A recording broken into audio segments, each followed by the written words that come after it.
Hi! Today we're making an apple streusel ricotta cake. Grease and line an 8-inch cake pan. Then we'll prepare the apple topping. Combine a couple of diced apples with brown sugar and cinnamon. Mix well and set it aside.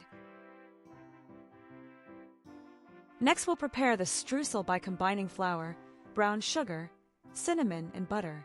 Working the butter into the flour until it looks like coarse sand. Also set that aside. In a bowl, mix together the dry ingredients. That's flour, baking powder, salt, cinnamon, and nutmeg. To prepare the cake batter, we'll beat together a stick of butter and sugar for about a minute or so. Then add 8 ounces of ricotta cheese. Continue to beat until the mixture is light and fluffy. Next, add vanilla extract. Then 2 large eggs, one at a time. Finally, add in the dry ingredients. Beat until the batter is smooth. Fold half of the apple mixture into the batter. Transfer the batter into our prepared cake pan. Top with the remaining apple mixture and then the streusel.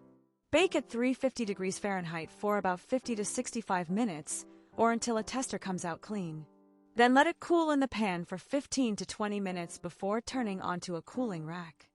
I'm making an optional glaze by whisking together confectioner's sugar with a little bit of milk and vanilla extract. Drizzle that on top of the cake. Enjoy!